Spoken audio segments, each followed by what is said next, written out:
Welcome to homework. This is the answer to Chapter 23, problem number 1 from the Smith Organic Chemistry textbook. This problem asks us to draw the enol or keto tautomer or tautomers of each compound. Okay, so for A, we're starting from an enol, so we're going to want to draw the keto tautomer. And so that is going to look like this. So remember, the double bond moves from being carbon-carbon to being carbon-oxygen, and the oxygen loses a hydrogen, and it goes to the carbon that is losing the double bond, so that nothing is charged or anything. Everything has its right number of protons. Okay, and so that's A.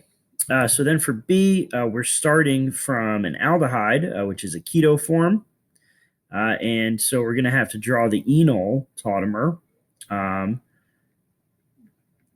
so this time, instead of what we did in A, so we will take one of the double bonds from the carbon-oxygen double bond. We'll take one of the bonds from the carbon-oxygen double bond, and we will move it so that it is a carbon-carbon double bond instead. So that'll be right there. And then we will put a proton on the oxygen to get an alcohol. And so there is the enol form of B. Okay, so for C, again, we're starting from a keto form. So we're going to need to draw the enol. And here, there are actually going to be two possible enols. So they will look like this. So basically, the two forms arise because we can put the double bond here, or we could put the double bond on the other side. So there's one form.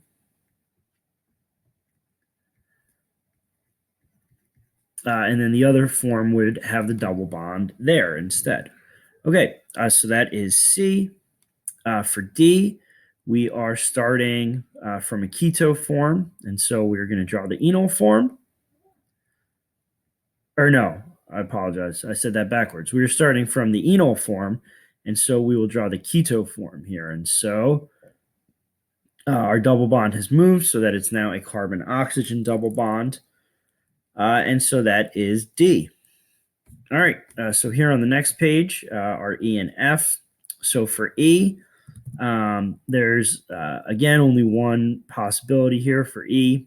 So we are starting from the keto form. And so we will draw the enol form.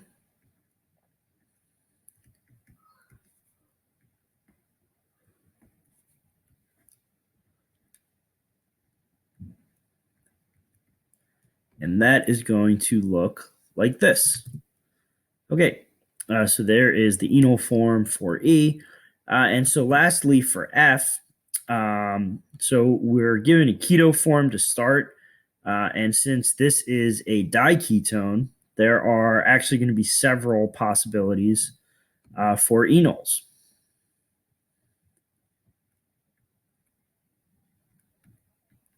Okay, so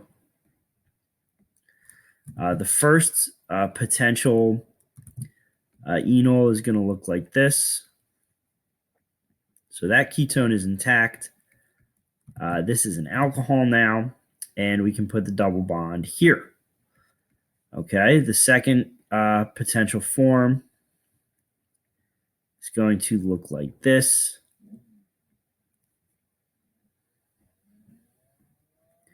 So again, this ketone is going to stay intact. This one is going to be an alcohol now, and we'll have the double bond there. And so this is going to be preferred to the first enol form because this is conjugated. And so remember, conjugation always implies enhanced stability. Okay, and so lastly, the third form, the third enol that we can draw here, this would be an alcohol now. Now, this is still a ketone, And we can only put the double bond on one side here because of the aromatic ring to the left. So we would have to put the double bond right here. And again, this would be a conjugated enol. And so this would also be preferred over the first enol that I drew. Okay, and so that's the three options for F. And then here again are A, B, C, and D. And that is the answer to chapter 23, problem number 1.